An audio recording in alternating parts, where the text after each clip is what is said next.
E aí, pessoal? Nesse vídeo eu vou falar a respeito de cópias.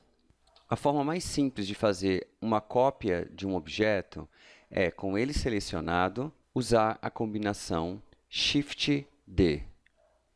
No momento que eu faço Shift-D, se eu mover o mouse, eu já vou mover a cópia.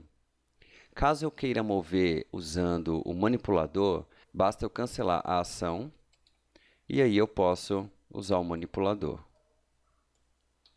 Essa cópia é totalmente independente desse objeto. Existe um outro tipo de cópia que é chamado de Duplicate Linked. Eu vou selecionar esse objeto e, em vez de usar o Shift-D, eu vou usar o Alt-D. Mesma coisa.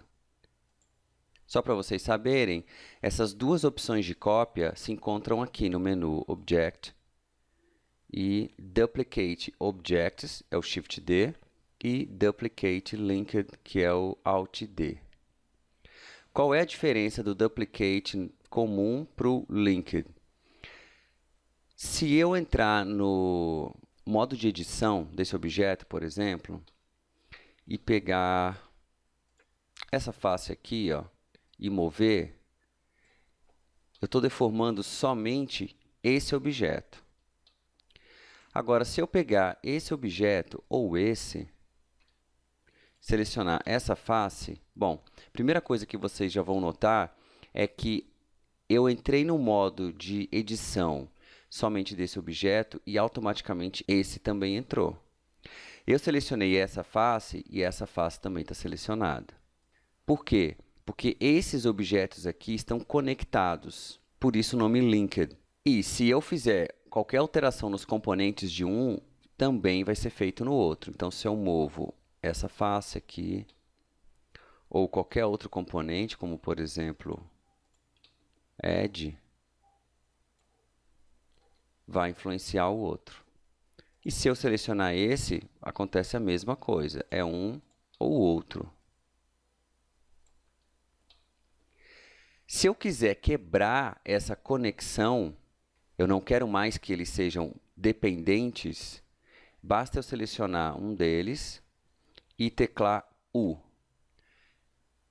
Eu entro na opção Make Single User. E aí, se eu escolher Object and Data, agora esses dois objetos são independentes. Eu agora entro no modo de edição. Opa, inverter. E não afeta mais o outro. Outro tipo de cópia existente no Blender é através de um modifier. Os modifiers, eles ficam aqui, ó, nesse ícone, que é o ícone de modifiers, aqui no painel de propriedades. Existem vários modifiers e eu quero mostrar um só nesse momento. Mas eu vou alterar esse objeto aqui para um outro que vai ficar mais fácil de ver. Vou usar um cubo.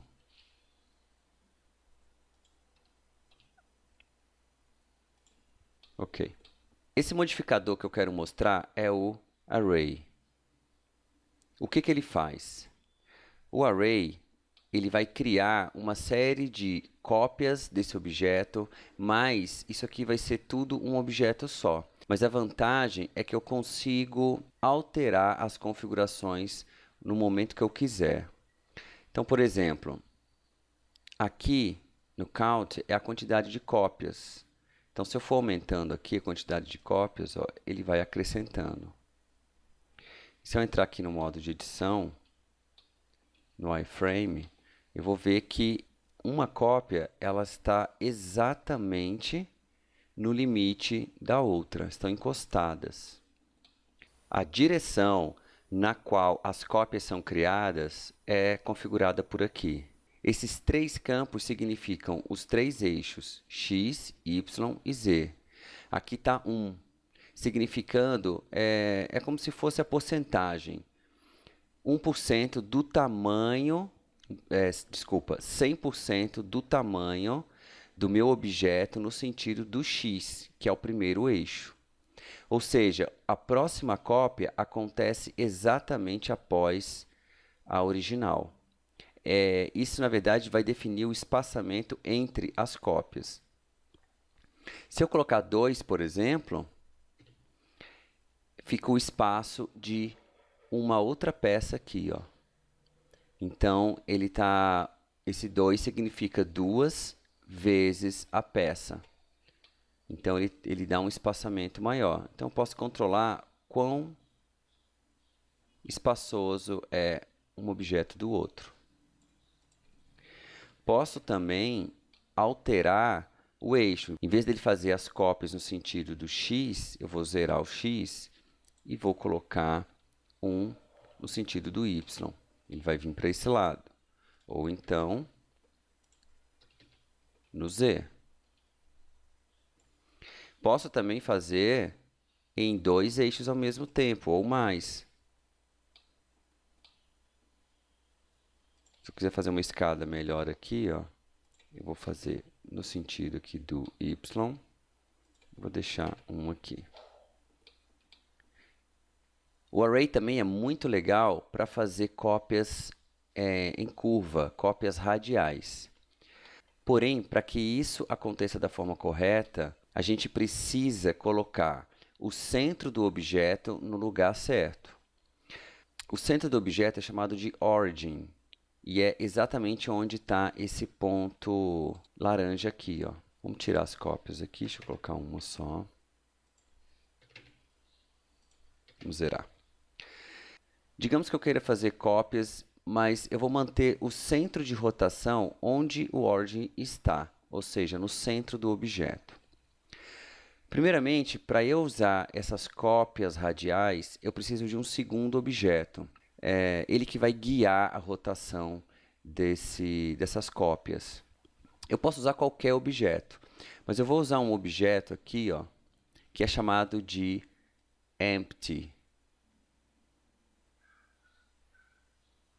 Aqui, empty. Ele é um objeto que não aparece no render, tá? Então, ele é usado para esse tipo de função, onde ele vai guiar outros objetos, ok? Vou teclar N e vou simplesmente colocar ele aqui na origem. Ele está exatamente no meio.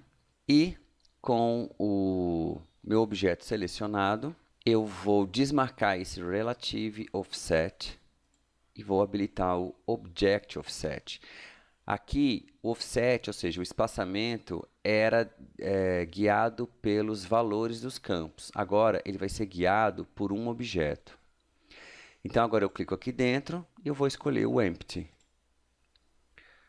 Vamos aumentar o número de cópias aqui para 3. Bom, primeira coisa, olha o que está acontecendo aqui.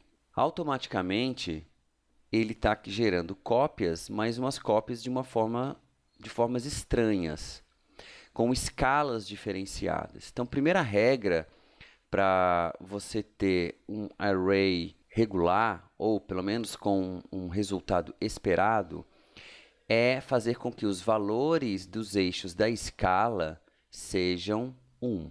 Aqui, como eu trabalhei a escala deformando esse objeto, os valores são diferentes. Então, eu preciso regularizar os valores da escala para 1. E como que eu faço isso? Com o objeto selecionado, eu vou no Ctrl A, que é o Apply, e eu escolho Scale. Então, agora, os valores da escala são 1, e agora regularizou. Todas as cópias têm a mesma escala.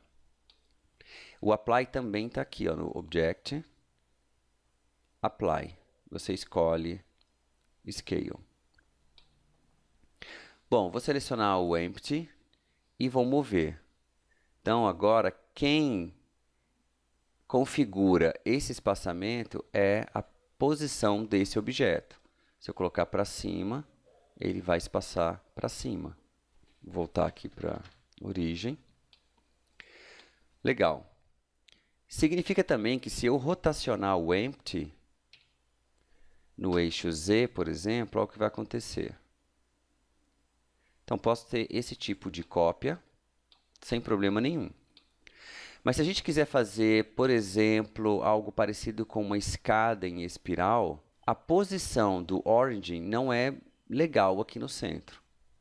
Eu teria que mudar para algo mais ou menos aqui, assim, ó. Então, vamos alterar isso. Deixa eu voltar a rotação do empty aqui para 0.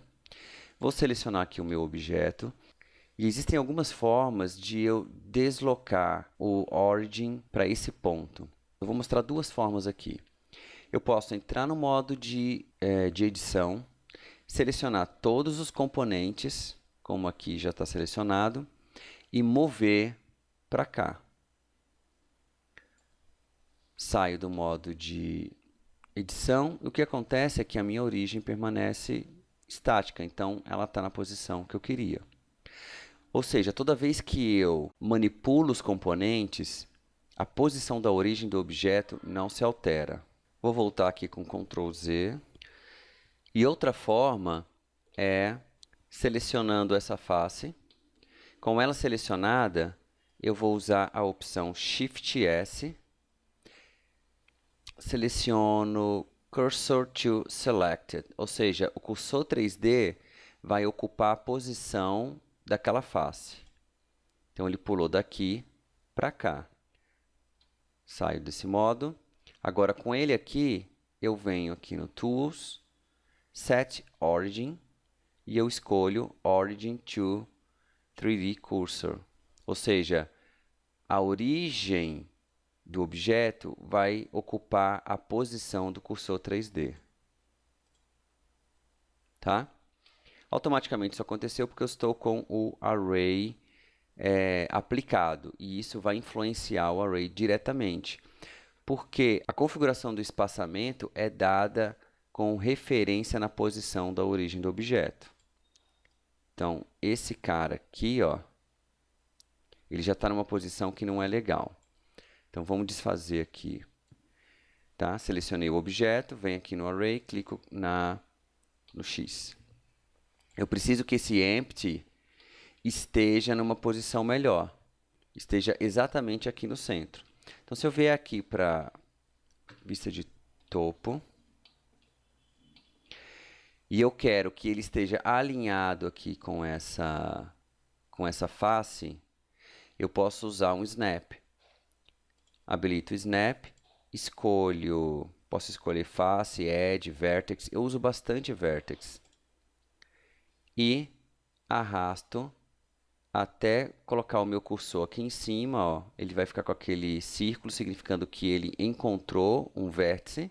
Solto, ele vai ficar alinhado direitinho. Ó. Desligo o snap. Outra forma é, por exemplo, eu já estou configurado aqui como vertex. Se eu mover um objeto e pressionar Ctrl, eu ligo o snap temporariamente. Ó. Soltei o Ctrl, ele desabilita o snap. É outra forma. Bom, agora aqui, o pivô do meu objeto, pivô também é um outro nome para o origin, está aqui, e o meu empty, que vai conduzir as cópias do array, também está na mesma posição. Eu posso agora selecionar o meu objeto, pegar aqui o empty, deixa eu ver quantas cópias eu vou usar, digamos que sejam 10. Se eu girar agora o empty no eixo Z, eu vou ter esse tipo de formação. E se eu levantar ele, mover para cima, eu tenho uma escada em espiral. Porém, enquanto o empty existir, ele vai conduzir essas cópias. Então, se eu, por exemplo, alterar a posição do meu objeto, ele vai interferir na forma das cópias. Ou se eu mover o empty, né? Então, isso pode ser proposital ou não. Caso você queira que o array fique dessa forma, você não vai mais mexer, não vai alterar nada, você seleciona ele, vem aqui no Array e clica em Apply. Uma vez clicado em Apply, acabou, não tem mais como mexer no Array. Mas antes de fazer isso, tem uns ícones aqui que são interessantes, como, por exemplo, essa máquina fotográfica. Se você desmarcar, significa que o resultado do array não vai aparecer no render e esse olhinho aqui que desabilita o array temporariamente. Tá? Vou clicar em Apply e pronto, ó, não tem mais array, eu não posso mais alterar. Então, se eu mexer aqui no objeto ou no empty, não existe mais nenhum tipo de influência.